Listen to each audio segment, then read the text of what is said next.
Namaste, mera dosto. Hope all is well. Today we will take a look at how India fooled America and Pakistan to become a nuclear power. We all know that these things have been very heated with the war going on in Ukraine and also the shaky ground that China is on in the China Sea. Every country is on edge, seemingly wanting to threaten nuclear war. So there are lots of players on this chessboard, including India, that secretly became a nuclear power. So let's watch the video. Today, at 15:45 hours, India conducted 3 underground nuclear tests in the Pokhran range. Just last week, India conducted a series of nuclear explosive tests. So again, I ask India to halt its nuclear weapons program and join the 149 other nations that have already signed the comprehensive test ban. Pakistan, China, the United States of America and several other countries sharply reacted to the Indian nuclear tests. लेकिन भारत ने इन सभी आलोचनाओं को किनारे करते हुए 13 मई को फिर से पोखरण में 2 और परमाणु परीक्षण किए। A widespread atomic power industry in the world will necessitate an international society in which the major states have agreed to maintain peace.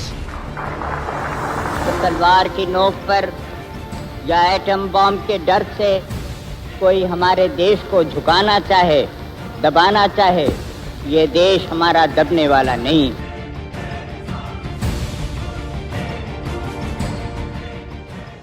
Hi everybody! Ever since the Russia-Ukraine war and China-Taiwan conflict have escalated, the world has been constantly talking about one very important factor, and that is the possibility of a nuclear war. Для защиты России и нашего народа мы, безусловно, используем все имеющиеся в нашем распоряжении средства. Это не блеф. And today, while every single country in this world is striving to make a mark in the world economy, one of the most powerful instruments of war is a country's ability to use a nuclear bomb. And did you know, before we became the second fastest growing economy, before we became a $2 trillion economy, there was a time when US, UK, China and Pakistan together tried to bully India and tried to suppress our power. And this threat was so high that the US even considered dropping a nuclear bomb. Yes, you heard that right. Indian intelligence reports indicated that the President Nixon had dispatched the 7th Fleet, led by 75,000-ton nuclear-powered aircraft carrier USS Enterprise, the world's largest warship, to the Indian Ocean. But you know what, guys? Even then, because of the extraordinary contributions and initiatives of legends like Homi Bhabha, Indira Gandhi, Lal Bahadur Shastri, Dorabji Tata, Atal Bihari Vajpayee and the legendary Abdul Kalam, today India stands as a powerful nuclear state. And this journey took us 51 years and 2 generations of leaders and scientists to reach the destination. And today, their dedication is the reason why India stands at a respectable position in the world economy. But as usual, this is one of the most important chapters of Indian history that is not taught in schools and colleges. And maybe because the world of geopolitics is darker than our imagination. So in this episode today, let's do a deep dive and try to understand what were the most dangerous threats to India from Pakistan, China and the United States. How did the leaders of India go against these superpowers of the world to establish India as a nuclear state? And what are the study materials to help you understand this critical and important chapter of Indian history? This is a story that dates way back to 1940s India, when World War II had just ended. India had just got her independence, and for the first time in the history of mankind, the leaders of the world had seen the power of a nuclear bomb at Hiroshima. August 9th, 1945, a United States Army Air Force B-29 dropped a 10,000-pound plutonium bomb nicknamed Fat Man over the city of Nagasaki, Japan, 3 days after Hiroshima. A city died and 80,000 of its inhabitants were wiped out. Japan surrendered less than a week later, bringing to an end World War II. And when people saw what these bombs did to Japan, everybody realized that if they want to command a power in the 21st century, they have to have a nuclear bomb. And this is why, ladies and gentlemen, the nuclear race began, with the most powerful countries including the US, UK and Russia testing their nuclear weapons to prepare for this nuclear race. On July 16, 1945, the clock ticked down to the first man-made nuclear blast in history. Finally, after 3 years' work, the atomic experts were ready to test their first bomb. In the control shack was Dr. J.R. Oppenheimer. President Truman's dramatic announcement that Russia has created an atomic explosion. In connection with the president's statement that there has been an atomic explosion in the Soviet Union. While US did their tests in 1945, Russia did it in 1949, UK did it in 1952, France did it in 1960, and lastly, China conducted their tests in 1964. And while these countries were conducting their nuclear tests, nobody in the world said anything. But as soon as this inner circle of world power finished their nuclear tests, they came up with something called the Non-Proliferation Treaty in 1968. This treaty stated that non-nuclear states must commit themselves to not manufacture or acquire nuclear weapons, while nuclear weapon states commit not to in any way assist, encourage or help any non-nuclear state to acquire nuclear weapons. Basically, this treaty said, now that all the big boys have nuclear bombs, let's make sure that nobody else has it. In fact, India actually proposed a fair treaty saying that we all will disarm and promise not to develop weapons as long as the nuclear states promise to completely disarm their nuclear weapons. In short, India said, we will drop our weapons provided you do that too. But the harsh reality of geopolitics is that nobody gives a fish about justice or equality. So it got rejected. But you know what, guys? As soon as the West proposed this unequal deal of non-proliferation, everybody jumped on board and 191 countries signed this treaty. Except India, Pakistan and Israel. And later even North Korea withdrew from it. Now the question over here is, when so many countries signed this deal, why did India not sign it? Well, that is because, ladies and gentlemen, something crazy was happening at the borders of India. On the 20th of October 1962, the Chinese army launched a massive attack on India. इस युद्ध से मिली सीख ने भारत को सामरिक तौर पर मजबूत कर दिया था. On October the 20th, 1962, the first Chinese shells came screaming down, and the war had begun. On 20th of October 1962, the Chinese invaded Ladakh and Arunachal Pradesh, and India lost about 43,000 square kilometers of land, which was captured by China in Aksai Chin. And from then till today, there have been border tensions between India and China. And then immediately, in just 3 years, we got attacked again by Pakistan, and this led to the 1965 India-Pakistan war. By April, the armies of India and Pakistan were involved in a full battle over the control of the old Kanjarkot fort. On top of that, Pakistan started to get cozy with China because we were their common enemy. And during the same time, India was a very, very weak country because our economy was in turmoil. We were facing both severe food shortages and famine problems all across the country. So in short, Pakistan and China was just one attack away from destroying our country. And this vulnerability is the reason why we did not sign the Non-Proliferation Treaty and started speeding up our process of becoming a nuclear state. And this is why, ladies and gentlemen, the Cold War between India and Pakistan began. Okay, that's not justice. Here's where we saw three legends come together to achieve this incredible security deterrence for India, who were Lal Bahadur Shastri, Homi Bhabha and Dorabji Tata. While Dorabji Tata actively financed research initiatives, Homi Bhabha was able to use this capital to establish world-class institutes like Tata Institute of Fundamental Research and Tromboy Atomic Energy Establishment in 1954. And cherry on the cake, in 1965, that is just 1 year after China became a nuclear state, Shastri ji actively gave the go-ahead for the production of nuclear explosives in India. अगर तलवार की नोक पर या atom bomb के डर से कोई हमारे देश को झुकाना चाहे, दबाना चाहे, ये देश हमारा दबने वाला नहीं. तो एक सरकार के नाते हमारा क्या जवाब हो सकता है सिवाय इसके कि हम हथियारों का जवाब हथियारों से दें.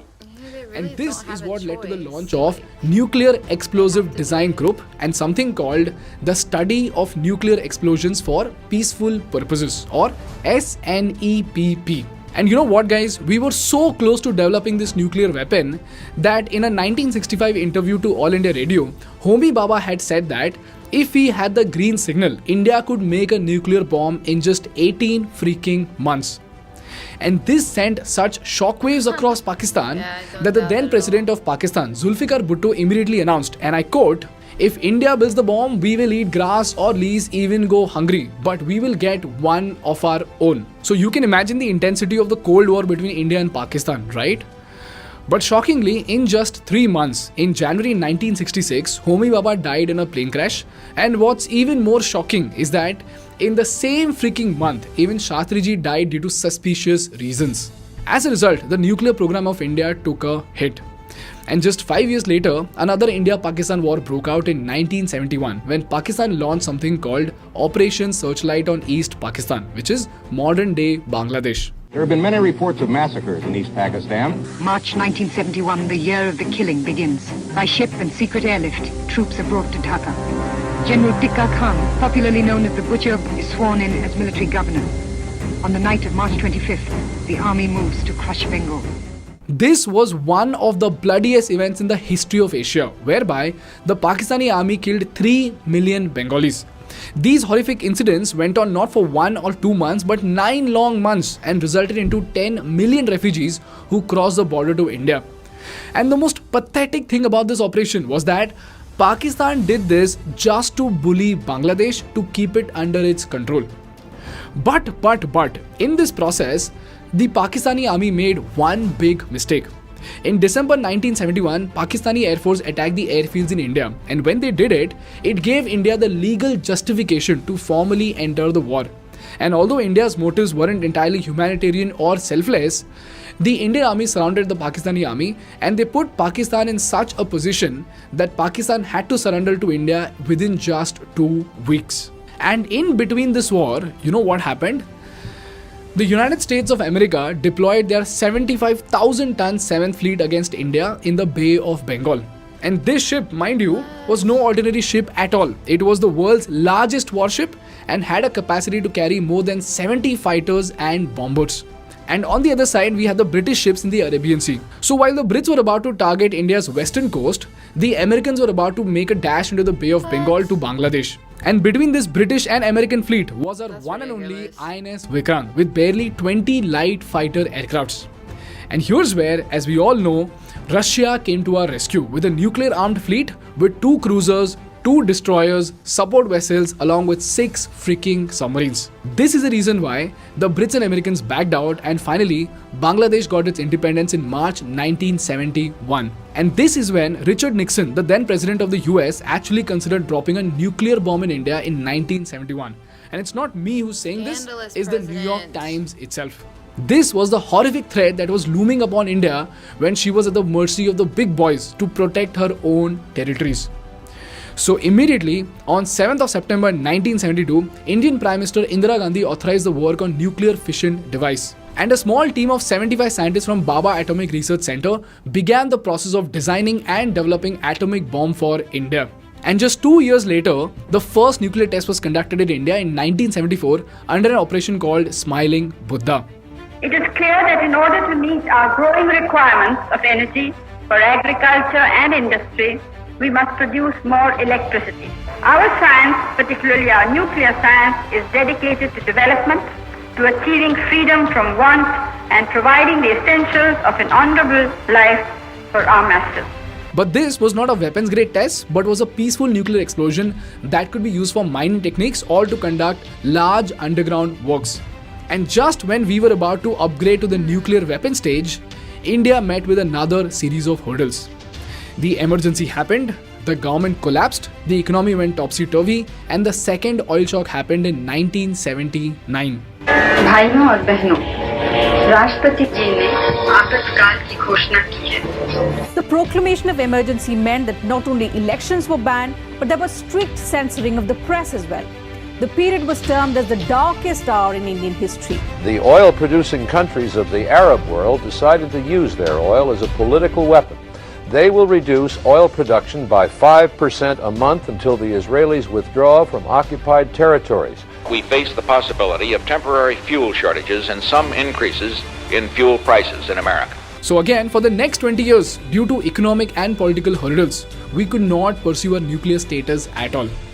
But you know what, guys? During this time, that is from 1975 to 1995, the Indian Army knew very, very well that China was sharing technology and materials with Pakistan. And they also knew that the Pakistani army would soon have nuclear weapons. And if they did, do you realize we would be cornered by two of our neighbors who possessed nuclear bombs? But somehow, we could not do anything about it. So the question over here is, how did India handle the situation and how the hell did we hack our way to become a nuclear state?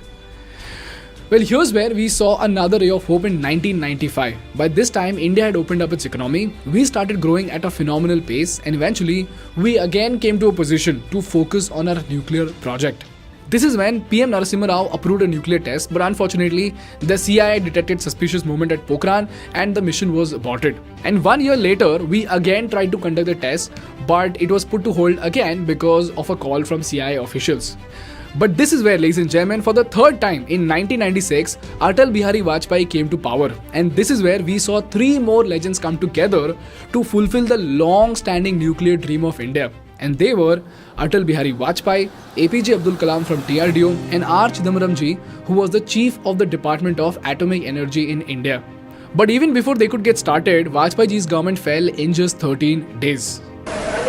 और ये सरकार अंतर विरोधों में घिरी हुई देश का कितना लाभ कर सकेगी, ये एक प्रश्नवाचक चिन्ह है।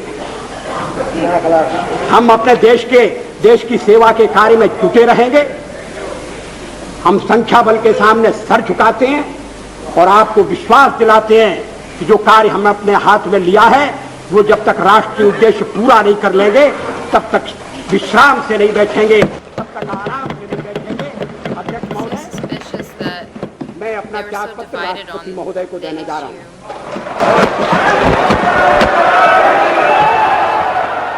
And again, for the next 2 years, nothing happened. And then came the climax year of 1998 when Atal Bihari Vajpayee ji again became the Prime Minister of India. So immediately on 8th of April, R. Chidambaram and APJ Abdul Kalam was summoned, thumbs up was given for the test, and the entire operation was conducted in such high secrecy that nobody except the then Home Minister knew about it. And the rest, as we saw in the Parmanu movie, an incredible team was set up at Pokhran. The team very, very cleverly avoided the US spy satellites with super accurate calculations. The nuclear devices were also flown from different parts of the country to avoid suspicion. And finally, on 11th of May 1998, at around 3:45 PM, India tested 3 devices, which were Shakti 1, Shakti 2 and Shakti 3. This was followed by 2 more detonations of Shakti 4 and Shakti 5. And finally, the grand announcement was made by India to the world. Today,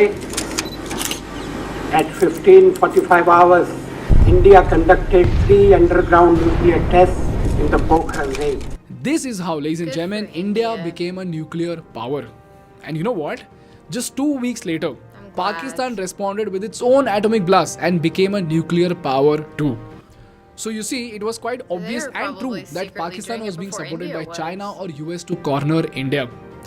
This is how critical this nuclear testing was for the security of India. And all thanks to our brave and genius scientists and leaders, India today is one among just the 9 nuclear states in the world. And although US imposed sanctions on us, it was lifted soon, and India today is not just the second fastest growing economy, but also a powerful state that can voice an opinion that is seriously considered by the world. And after so many threats and the suspicious death of the Prime Minister and Homi Baba, do you realize it takes guts to execute the nuclear test again?